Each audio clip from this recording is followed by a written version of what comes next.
चला विद्यार्थी मित्रांनो, पहिल्या एक्झाम्पलमध्ये तुम्हाला मी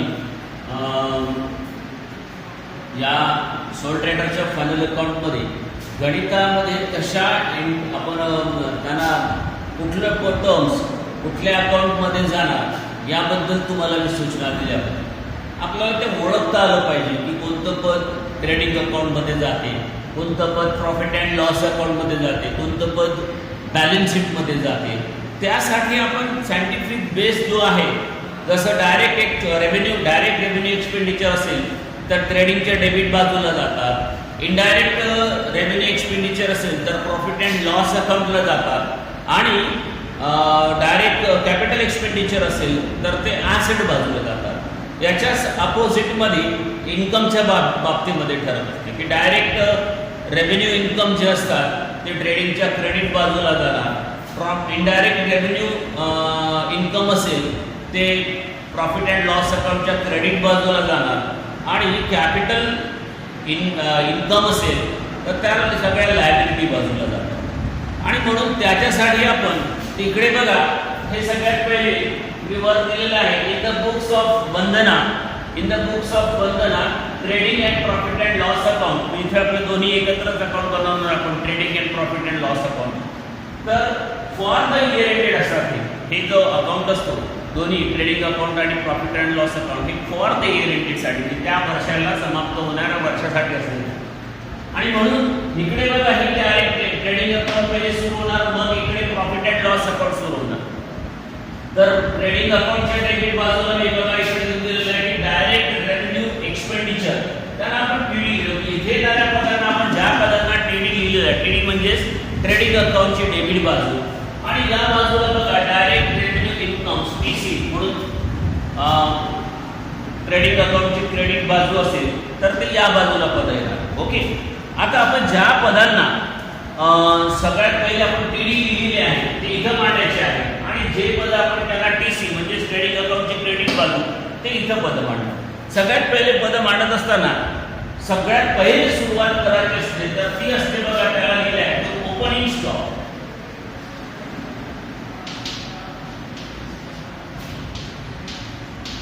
बघा, त्या ओपनिंग स्टॉकला टीडी लिहिलं होतं, तो ओपनिंग स्टॉक आहे 16,000 रुपयाचा आपल्याकडे त्यामध्ये.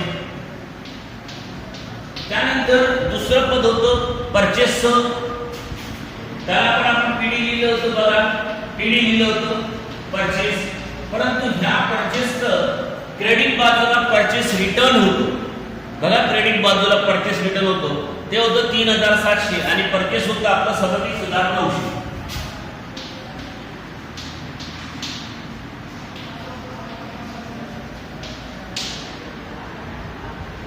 ₹3,700 हे जर वजा केले आपण, म्हणजे नेट परचेस राहते आपला, तर तो नेट परचेस आहे 34,200 रुपये.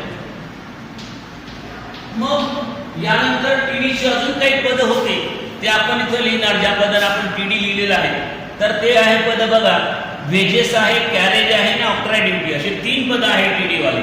कुठले कुठले आहे बघा, wedges, carriage and octroi duty. परंतु वेजेस साठी ऍडजस्टमेंट होती. बघा, वेजेस साठी आउटस्टँडिंग दिलेलं होतं, म्हणून या गणितात बघा वेजेस किती दिलेले आहे, 2,000 दिलेले आहेत.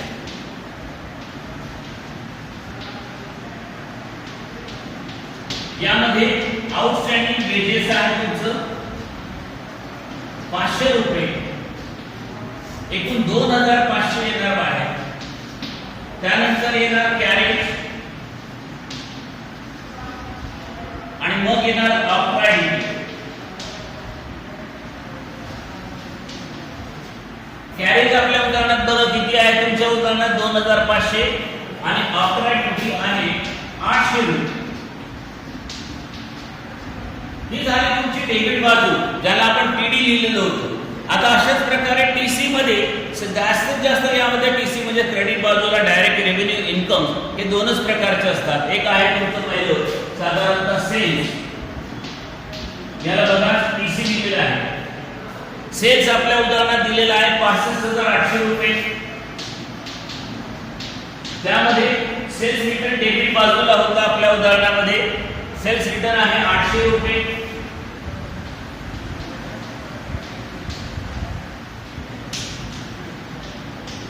एकूण 65,000 येणार. त्यानंतर आपल्या ऍडजस्टमेंट मध्ये बघा क्लोजिंग स्टॉक दिलेला आहे.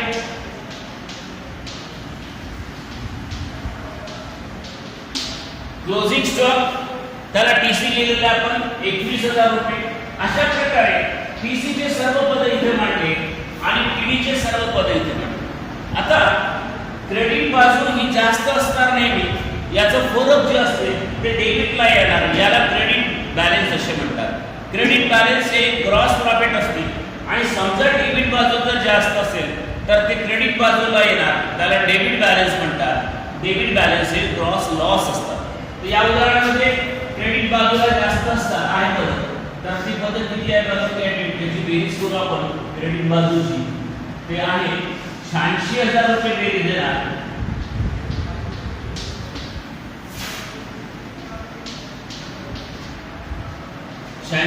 बेरीज येणार आणि या 86,000तून तुम्हाला हे सर्व पद मायनस करायचे आहे बेरीज करून. तर हे मायनस केल्यानंतर जे अंतर राहणार त्याला आपण ग्रॉस प्रॉफिट असे म्हणणार. त्याला काय म्हणणार आपण? Gross profit. तर ते हे फरक मायनस करायचे, हे सगळं वजा केल्यानंतर इथं 30,000 रुपये वाचणार आहे. या 86,000 मधनं हे सर्व पद मायनस करायचे. वाचलेलं हे डेबिट बॅलन्स, क्रेडिट बॅलन्स आहे. हे क्रेडिट बॅलन्स आपलं 30,000 रुपये. इथे आपला ट्रेडिंग अकाउंट संपलेला आहे. आता आपला अकाउंट सुरू होतोय प्रॉफिट अँड लॉस अकाउंट. म्हणून हा जो ग्रॉस प्रॉफिट आहे हा क्रेडिट बाजूला कॅरी फॉरवर्ड करायचा. म्हणून या बाजूला लिहायचा ग्रॉस प्रॉफिट 30,000 रुपये. आणि आता इथे तुमचं हे प्रॉफिट अँड लॉस अकाउंट म्हणजे इनडायरेक्ट रेव्हेन्यू इन्कम, म्हणजे ज्या पदांना आपण पीसी लिहिलेलं आहे ते सर्व पद इथे येणार कळलं. आणि ज्या पदांना डायरेक्ट इनडायरेक्ट रेव्हेन्यू एक्सपेन्सिव्ह, ज्या पदांना आपण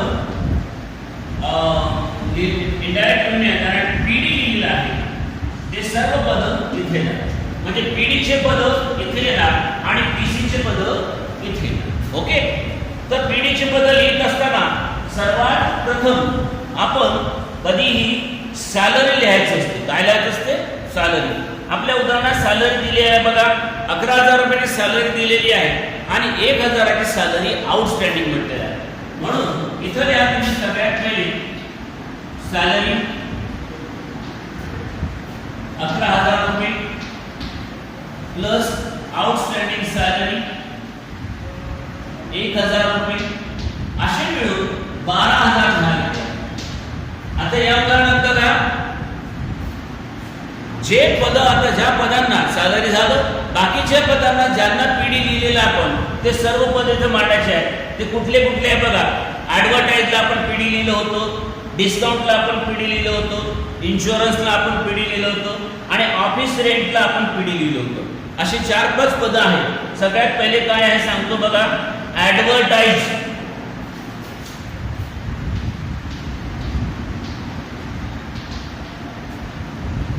ऍडव्हर्टाइजमेंट किती रुपये ऍडव्हर्टाइजमेंट आहे बघा, 3200 रुपये ऍडव्हर्टाइजमेंट आहे.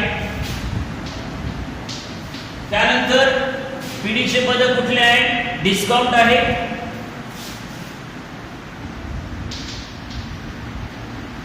अलाउ आपण अलाउड केलेला आहे. डिस्काउंट अलाउड किती आहे बघा, 1,000 रुपये आहे. त्यानंतर इन्शुरन्स आहे, परंतु इन्शुरन्सच्या बाबतीमध्ये बघा खाली ऍडजस्टमेंट दिलेली होती की इन्शुरन्स इज प्रीपेड. प्रीपेड म्हणजे पेड इन ॲडव्हान्स. इन्शुरन्स 1,800 रुपये आहे. या 1,800 मधून तुमचं 300 रुपये मायनस प्रीपेड होणार, म्हणजे अलाउ दिले होते तर फक्त या वर्षाचा इन्शुरन्स फक्त 1,500 रुपयाचा होता, म्हणून मी 300 रुपये मायनस केले. त्यानंतर ऑफिस रेंट नावाचं पद आहे.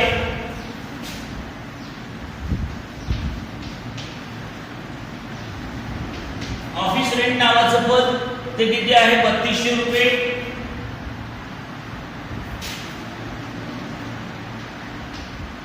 आणि या बाजूला हे सगळे पीडीचे पद संपलेले आहेत. आता एकच पद वाचलेलं आहे, ते क्रेडिट बाजूला पीसी नावाचं पद होतं, ज्याला आपण लिहिलं बघा डिस्काउंट रिसिव्ड. तो होता डिस्काउंट रिसिव्ड 2500 रुपये. आणि मग इथे आपलं आता तुमचं पुन्हा आपल्याला क्रेडिट बॅलन्स करावं लागेल. इथे बेरीज करावं लागेल क्रेडिट बाजूची बेरीज करून आपल्याला क्रेडिट बाजूची बेरीज करून हे क्रेडिटचे 1 2 3 4 5 पद मायनस करावं लागेल. त्याला जर क्रेडिट बाजूला जास्त असेल तर त्याला क्रेडिट बॅलन्स म्हणतात, हा नेट प्रॉफिट म्हणतात त्याला. आणि या बाजूला फरक आल्यास नेट लॉस म्हणतात, हा डेबिट बॅलन्स असतो. म्हणून इथे बेरीज येणार तुमची बघा 32500. या 32500 मधनं तुम्ही जर हे पद मायनस केले 12 3200 1500 आणि 3200 हे जर मायनस केले तर आपले 11600 रुपयाचा नेट प्रॉफिट राहतो. 11600 रुपयाचा नेट प्रॉफिट राहतो. अशा प्रकारे आपण trading account and profit and loss account बनवायचा असतो. या ठिकाणी तुम्हाला खाली बेरीज दिसणार नाही, ही बेरीज आहे बघा खाली. ठीक आहे. तर अशा प्रकारचे हे तुम्हाला लिहून घ्यायचं आहे, उत्तर लिहून घ्यायचं आहे. हे उत्तर लिहिल्यानंतर ही 32500 ची बेरीज आहे. किती? 32500 रुपये. तुम्हाला दिसत नसेल कदाचित. हां, 32500 रुपये. आणि त्यामधनं मग या डेबिटची पद मायनस करायचे. हे लिहून घ्या. याच्यानंतर मी तुम्हाला बॅलन्स शीट कशी बनवायची ते सांगतो. या हे तुम्हाला लिहिता येईल. थोडा व्हिडिओ स्टॉप करून तेवढा वेळ लिहून घेतला. ठीक आहे. आता यानंतर आपण आता याच्या बुक्समध्ये आता बॅलन्स शीट कशी बनवणार ते करू आपण.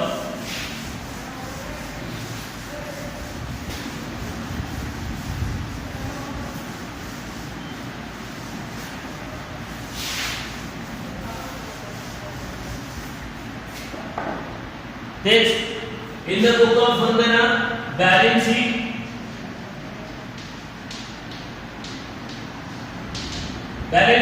on dated 31st March 2010.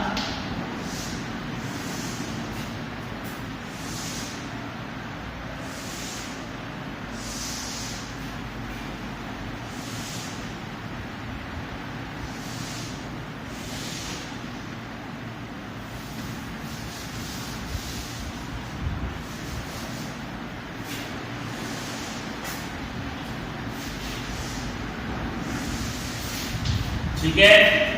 यामध्ये इकडे लायबिलिटी येणार, याला मराठी देयता असे म्हणतात. आणि रुपीज इकडे असेट येणार, असेट म्हणजे संपत्ती. याला ह्या बाजूला येणारे जे पद असतात याला कॅपिटल एक्सपेंडिचर असे म्हणतात. यांचं नाव आहे शॉर्ट फॉर्म ए. ज्यांना आपण ए लिहिलेले आहे ते पद इथे येणार. आणि इकडे येणार कॅपिटल इन्कम,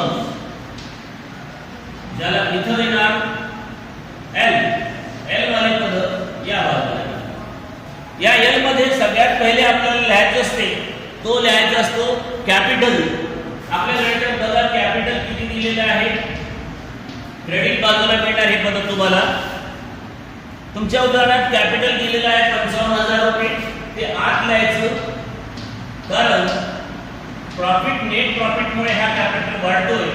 11,600 ने तुमचा प्रॉफिट वाढेल, कॅपिटल वाढेल. आपण जो नेट प्रॉफिट अँड लॉस मध्ये काढला होता ना नेट प्रॉफिट, तो नेट प्रॉफिट या कॅपिटल मध्ये जोडला जातो. हा 66,600 होणार. त्यानंतर तुम्हाला इथे ड्रॉइंग नावाचं पद दिलेलं आहे. ड्रॉइंग बघा डेबिट बाजूला मायनस दिलेलं आहे. ते ड्रॉइंग आहे तुमचं 2500 रुपये. 2500 मायनस जर केलं तर या बाजूला 64,100 रुपये हे कॅपिटल शिल्लक राहणार. त्याच्यानंतर यल ज्या ज्या पदांना आपण यल लिहिलेलं आहे ते पद इकडे मांडायचे आहे. ते यल वाले कोणते पद आहे बघा. बँक लोन आहे 15,000 रुपये, क्रेडिट 20,000 रुपये,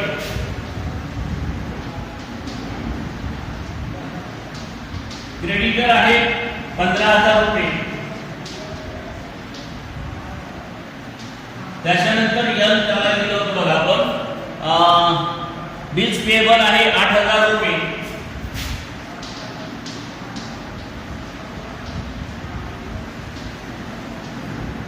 त्याच्यानंतर ऍडजस्टमेंट मधले 2 पद होते ज्याचं आउटस्टँडिंग होतं बघा.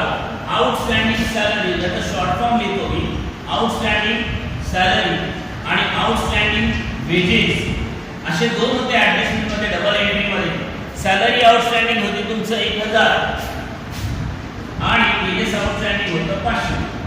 एल चे सर्व पद संपलेले आहेत. त्यानंतर आपल्याला ए चं पद घ्यायचं आहे. ए मध्ये बघा सगळ्यात पहिले कॅश इन हँड आहे. कॅश इन हँड आपल्या उदाहरणात दिलेलं आहे 6. त्याला ए लिहिलं होतं बघून घ्या 6,000 रुपये. त्याच्यानंतर आपण सन्ड्री डेटर दिलेलं आहे बघा गणितात. त्याला ए लिहिलेलं आपण म्हणजे ऍसेट आहे. सन्ड्री डेटर तुमच्या उदाहरणात 23,300 रुपये आहे. त्याच्यानंतर बिल रिसिवेबल आहे 10,000 रुपये.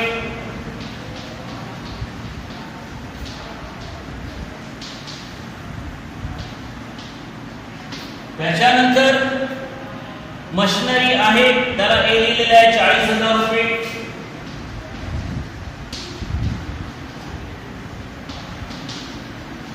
त्याच्यानंतर फर्निचरला आपण ए लिहिलेलं होतं. फर्निचरला आपण ए लिहिलं होतं 8,000 रुपये. त्याच्यानंतर आता सगळं संपलेलं आहे. ऍडजस्टमेंट मध्ये 2 ऍडजस्टमेंट राहिलेले आहेत. एक ऍडजस्टमेंट आहे क्लोजिंग स्टॉक नावाची. क्लोजिंग स्टॉक आपल्या उदाहरणात दिलेला आहे 21,000 रुपये. आणि सर्वात शेवटी आहे प्रीपेड इन्शुरन्स, हे आहे 300 रुपये. सगळे पद संपलेले आहेत. आपण दोन्हीकडे बेरीज करून बघायची. ती बेरीज सारखी आली पाहिजे. जर बेरीज सारखी आली तर आपलं गणित बरोबर आहे असं होईल. आणि म्हणून बेरीज बघा, दोन्ही बाजूला बेरीज करून बघा तर ती बेरीज सारखी येतील. ती येतील 1,08,600 रुपये. दोन्ही बाजूला बेरीज सारखी येतील. अशा प्रकारे आपण फायनल अकाउंट बनवायचं. ठीक आहे. पुढे आपण उद्या तर मी व्हिडिओ टाकणार नाही. 15 तारखेपासून रेग्युलर तुम्हाला व्हिडिओ रोज आपल्याला एक तरी व्हिडिओ मिळेल टाकण्यात जाईल. Okay, thank you.